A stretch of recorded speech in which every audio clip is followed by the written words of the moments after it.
வணக்கம், welcome to Sridhar காவிய Priya YouTube channel. இப்போ தான் என்னோடய சேனல் ஃபஸ்ட் டைம் பார்க்குறீங்கன்னா சப்ஸ்கிரைப் பண்ணிவிட்டு பாருங்கள். இன்றைக்கி என்ன வீடியோ பார்க்க போகிறோம்னா, ஒரு ஈவினிங் ஸ்நாக்ஸ் தான் பார்க்க போகிறோம். வீட்டில் உள்ள பொருள் வச்சு தான் பண்ண போகிறோம். வாங்க வீடியோக்குள்ளே போகலாம். வீடியோவை ஸ்கிப் பண்ணாமல் பாருங்கள். இப்போ பார்த்திங்கன்னா என் கையால் ஒரு 2 கை அளவுக்கு பொரி எடுத்திருக்கேன்.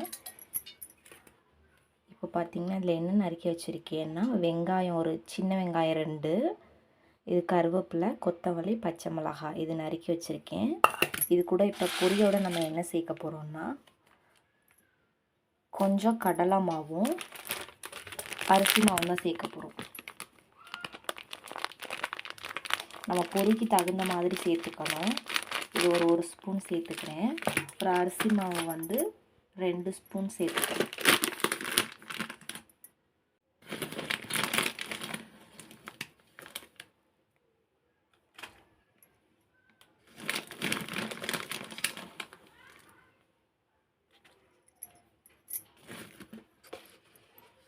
இப்போ தேவையான அளவுக்கு உப்பு சேர்த்துக்கலாம். ஏற்கனவே பொரியில் உப்பு இருக்கும், கொஞ்சமாக போட்டால் போதும். இப்போ நம்ம நறுக்கி வச்சுருக்க வெங்காயம், பச்சை மிளகாய், கொத்தமல்லி, கருவேப்பிலை இது எல்லாத்தையும் இதோட சேர்த்துக்கலாம். இது கூட கொஞ்சமாக இதோட கொஞ்சம் மஞ்சத்தூள் சேர்த்துக்கலாம். இது இப்போ கையிலே கொஞ்சம் கலக்கி விட்டுக்கலாம். இதில்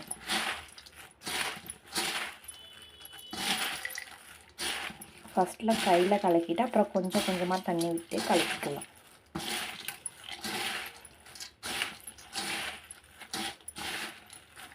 கலக்கிட்டு உங்களுக்கு மிக்ஸ் பண்ணிவிட்டு காமிக்கிறேன்.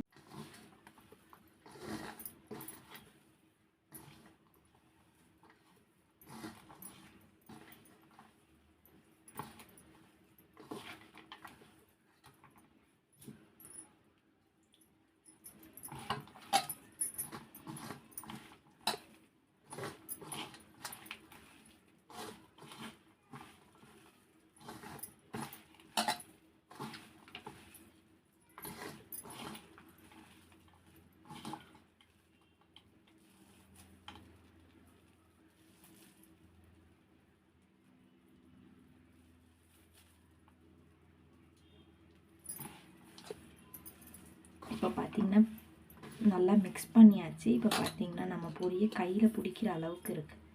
இப்போ இந்த ஸ்டேஜ் வந்தோன்னே தான் நம்ம இப்போ அடுப்பில் பாத்திரத்தை வச்சு இப்போ போட்டு எடுக்க போகிறோம். அதை காமிக்கிறேன். இப்படி இருந்தால் போதும். அப்படி உங்களுக்கு ஏதாவது கம்மியாக இருந்துச்சுன்னா அரிசி மாவு இல்லைன்னா கொஞ்சமாக கடலை மாவு சேர்த்துக்கோங்க. வாங்க இப்போ போட்டு எடுக்கலாம்.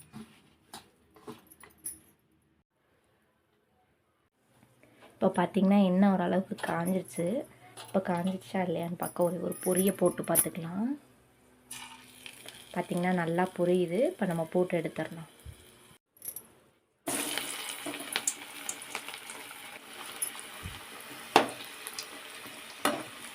இப்போ பார்த்திங்கன்னா சும்மா பொரியை சாப்பிட்டாவே மொறுன்னு தான் இருக்கும். இப்போ எண்ணெயில் போட்டு எடுத்தால் இன்னும் சூப்பராக இருக்கும். இது வெந்தோடனே எடுத்துகிட்டு காமிக்கிறேன் எப்படி இருக்குன்னு பாருங்கள்.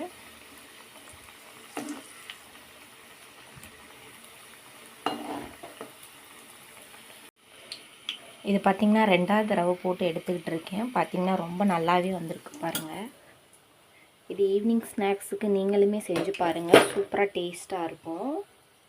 டீ கூட இதை வச்சு சாப்பிட்டா ரொம்ப நல்லாயிருக்கும். நீங்களும் செஞ்சு பார்த்துட்டு எப்படி இருக்குன்னு கீழே கமெண்டில் சொல்லுங்கள். இப்படி தக்காளி சாஸ் இருந்துச்சுன்னு வச்சு சாப்பிட்டு பாருங்கள். நல்லாயிருக்கும். இதுவுமே கூட சும்மா சாப்பிட்டாலும் நல்லாயிருக்கும். தக்காளி சாஸ் வச்சு சாப்பிட்டாலும் ரொம்ப நல்லாயிருக்கும். இந்த வீடியோ அவ்வளோதான், முடிஞ்சிருச்சு. உங்களுக்கு நெக்ஸ்ட்டு என்ன வீடியோ வேணும்னு கேளுங்க. கண்டிப்பாக என்னால் முடிஞ்ச வரைக்கும் நான் ட்ரை பண்ணி போடுறேன். தேங்க்ஸ் ஃபார் வாட்சிங்.